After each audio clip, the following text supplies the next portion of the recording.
Have you ever walked away from a negotiation, maybe a big one, maybe small, just feeling like, ugh, you left something on the table? Oh, absolutely. Or, maybe you lost a deal you thought you had nailed. Exactly. And not because you weren't qualified, but just the conversation itself.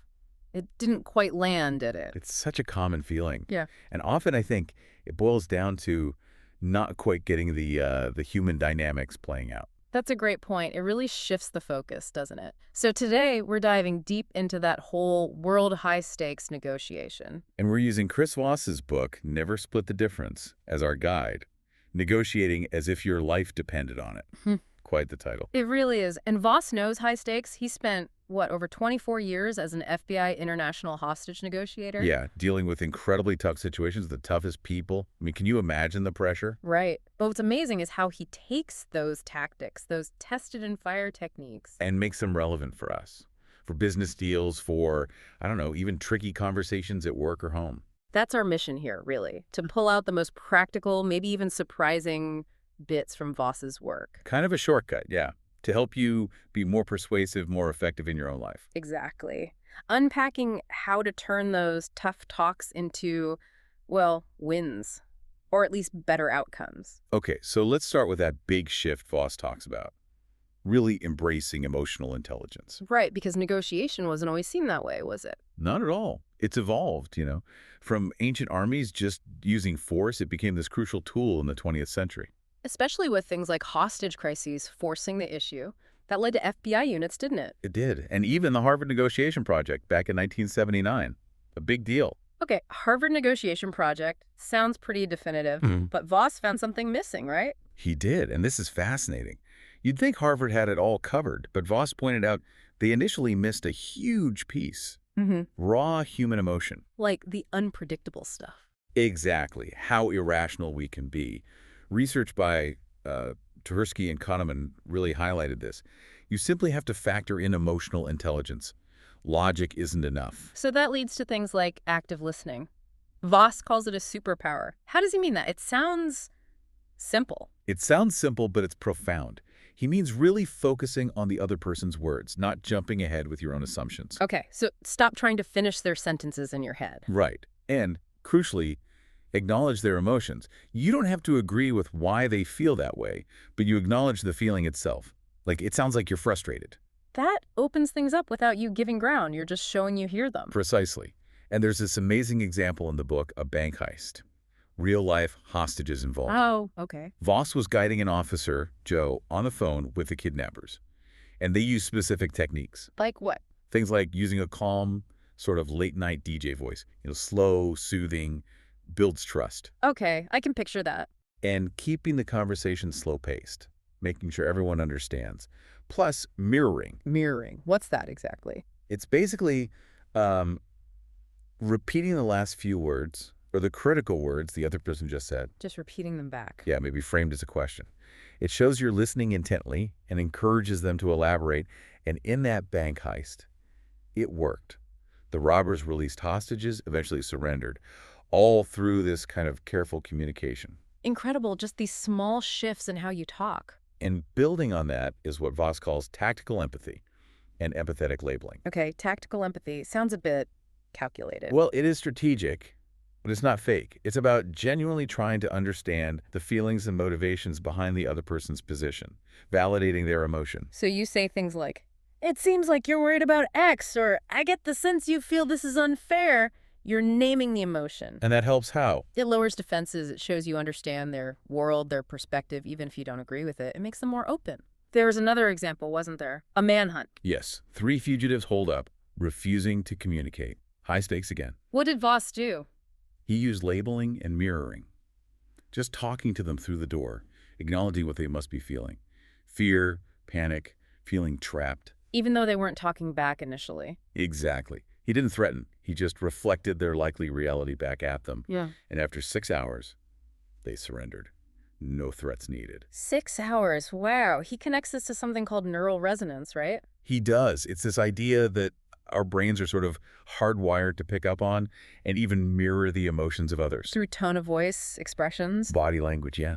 all those subtle cues. So when you practice tactical empathy and labeling, you're tapping into a real biological process. You're resonating with them. Okay, so if emotions are this central, what about the word we all dread in negotiation? No. Ah, yes, the big no. Most of us try to avoid it, right? Get to yes as fast as possible. But Voss sees it differently. Totally differently. He learned this partly from crisis hotline work. No isn't the end. It's often the start of the real negotiation. How so? Well, when someone says no, they often mean, hold on, I'm not comfortable yet, or I don't understand, or you're asking the wrong thing. It doesn't necessarily mean never. So it's information. Exactly. It gives them a feeling of safety and control. Saying no lets them relax a bit, feel protected. And paradoxically, that can make them more open to actually considering things. So no isn't failure, it's progress. It can be. It clears the way to talk about the real sticking points. Plus, it gives the person saying it a sense of autonomy, which is huge. Okay, that flips the script on no. What about the flip side? He talks about the power of that's right. Ah, yes. Two simple words, but incredibly powerful. Why are they so effective? Because when you accurately summarize or label someone's feelings or situation, and they respond with, that's right, that's golden. Golden how? It means they feel completely heard and understood by you. It's not, you're right, which can feel like conceding. It's, that's right, meaning you've perfectly captured my perspective. Ah, subtle difference. Huge difference. It creates a real moment of connection and agreement on their reality, which builds massive rapport. There's that Jeffrey Schilling kidnapping story, right, where this played out. Yeah, a really intense case back in 2000, kidnapped by militants in the Philippines. And the negotiator was skeptical at first. Yes, a military officer named Benji. He wasn't sold on Voss's methods initially, but he tried mirroring and labeling with the group's leader, Abu Sabaya. Reflecting his grievances back to him. Exactly. And at a key moment, after Benji summarized Sabaya's feelings, Sabaya said, that's right. And that was the turning point. According to the account, yes. It was a huge breakthrough, and incredibly, Schilling was eventually released without the ransom being paid.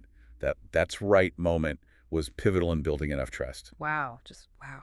Okay, moving on to actually influencing things. Voss talks about calibrated questions. Yes, another core tool. These aren't just any questions. How are they different? What makes them calibrated? They're open-ended, usually starting with how or what. They're designed to make the other person pause and think, and crucially, they give the illusion of control to the other party. Illusion of control. Yeah, instead of asking a yes-no question like, can you lower the price? You ask something like, how am I supposed to pay that? Ah, so you're asking for their help in a way. Exactly. It implicitly enrolls them in solving your problem. It makes them feel respected and in charge of figuring out a solution, which makes them less defensive and more likely to move toward your goal. So how can we make this work? Or what does this look like if we proceed? Those kinds of questions. They uncover hidden issues, defuse conflict, and get the other side thinking about implementation, which assumes agreement. It ties into his idea of negotiation not being linear, right? Not just step A, step B, step C. Definitely. He pushes you to dig for the hidden needs, the underlying drivers, the blind spots the other party might have. It's more like exploring a landscape than following a path. And part of that landscape is avoiding compromise. That sounds wrong, too. I know, it goes against so much standard advice. Mm-hmm. But Voss argues that compromise, splitting the difference, often leads to bad deals for both sides. It feels easy, but it can leave value on the table. So what's the alternative? Understanding deeper psychological drivers, like loss aversion. Okay, remind me what that is again. It's the principle that people feel the pain of a loss much more strongly than the pleasure of an equivalent gain. We're wired to avoid losing. So if someone names a price first. They become anchored to not losing that price or something close to it. They'll fight harder to avoid going much lower than they might fight to get a bit higher. So Voss says, let them anchor first in money talks. Often, yes. Let their own bias work for you. You understand their anchor, then you can work around it using empathy, labeling, calibrated questions. There was that Haitian politician kidnapping case you mentioned. Right. The FBI used these kinds of techniques. They analyzed the signals, focused on the underlying dynamics with the kidnappers, and successfully negotiated the release without just compromising on the ransom demand. It was about understanding, not just haggling. Okay, but with all this focus on emotion and psychology, how do you know if someone's just lying to you, playing the game? Deception. A crucial piece. Voss gives us a few tools to help read authenticity, almost like tells in poker. Okay, what's the first one? It's the famous 7-38-55 rule. Communication breakdown. 7% words, 38% tone of voice, 55% body language. So words are the least important part. In terms of conveying underlying feeling or sincerity, often yes. The key is looking for congruence. Do the words, tone, and body language all match up? If not, red flag. Makes sense. What else? The rule of 3. Rule of 3. Try to get the other person to agree to the same thing or affirm the same point 3 separate times within the conversation, perhaps phrased differently. Why 3 times? It's hard to consistently fake agreement or intention 3 times. Liars often slip up, or their story changes subtly. It tests consistency and sincerity. Okay, clever. And the last one. Something about Pinocchio. The Pinocchio effect, yeah. It's about language patterns. Right. Liars often use more words than necessary. Like they're over-explaining. Exactly. More complex sentences, maybe more third-person pronouns, they instead of I or we to distance themselves. Simplicity and directness often signal truthfulness. So watch the congruence, test with 3, and listen for overly complex language. Got it. Helps you know who you're dealing with. And knowing who you're dealing with goes beyond just spotting lies. Voss stresses identifying their basic negotiator style before you even start, if possible. Right, because you can't use the same approach on everyone. He breaks it down into 3 main types. Yeah. First, you've got the analysts. Okay, what are they like? Think diligent, skeptical, detail-oriented. They need information, time to process. They don't like being rushed. So with an analyst, you need to be prepared with your facts. Give them space. Don't bombard them with questions early on. Reciprocate their thoroughness. Build trust through data and logic, alongside the empathy stuff. Okay, then type 2. Accommodators. These folks are often very sociable, optimistic, relationship-focused. They want win-win. Sounds nice, but what's the catch? They might avoid conflict to preserve the relationship, even if they disagree silently. So you need to be careful. How so? You might need to gently probe to make sure they're really on board. Express your ideas clearly, but don't overwhelm them. Keep the relationship warm, but maybe leave some details slightly open to avoid hidden disagreements later. Got it. And the third type? The assertives. Task-focused, direct, efficient. Time is money for them. Can seem aggressive. Yeah, they can come across that way. They might interrupt, see silence as weakness, or an opening to talk more. So how do you handle an assertive? You need to let them feel heard first. Respect their time. Use mirroring, labeling, and summaries really effectively to show you're listening and understanding them. Soften your tone. It helps de-escalate their directness. So tailor your empathy and questions to match their style. Analyst, accommodator, or assertive. Exactly. It makes your approach much more effective. Okay, this all leads towards a really big idea at the end.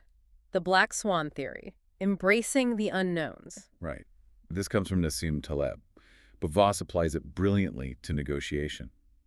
Black swans are those events, those pieces of information that are totally unexpected. Things you couldn't have predicted that seemed impossible. Precisely. Things outside your normal range of expectations. Voss says you have to be ready for these. They can change everything in negotiation, for good or bad. So it's about adaptability. Absolutely. He breaks knowledge down. There are knowns, the facts you're sure of. Okay. Unknown knowns, things you suspect might be true or possible, but aren't certain about. You know you need to find out. And then the unknown unknowns. The black swans. The things you don't even know you don't know. That sounds scary. How do you prepare for that? You can't prepare for the specific event, but you cultivate open-mindedness, flexibility, intense observation skills. Always be looking for that hidden piece of information that could unlock the whole situation or upend it. So stay curious, stay humble about what you know. That's a huge part of it. Never assume you have the full picture. Okay. So what a journey through Voss's insights. We've covered the power of empathy, active listening. The counterintuitive strength of no, the magic of that's right. Calibrated questions, decoding deception, understanding negotiator types. And finally, preparing for those black swans, the total surprises. And the key takeaway here for you listening is this isn't just for FBI agents. Not at all. These are incredibly valuable tools for your next salary negotiation, a tricky client discussion, maybe even figuring out plans with your family. Anywhere persuasion is involved, really. It's a path to, well, getting more of what you want or finding better solutions through understanding people better. It really is. And that brings us to a final thought. Voss famously said, conflict brings out truth, creativity, and resolution. We usually try to avoid conflict, right? Those of us do, yeah. It's Well, uncomfortable. but what if, armed with these tools, empathy, labeling, calibrated questions, what if you could actually lean into those difficult conversations, not run from them? See them as opportunities, maybe. Exactly. Opportunities to uncover deeper truths, find genuinely creative solutions, and reach a stronger, more authentic resolution than just compromising or avoiding the issue. What might you gain by strategically using no sometimes? Or by really truly listening with empathy, even when you completely disagree on the surface? Something to think about.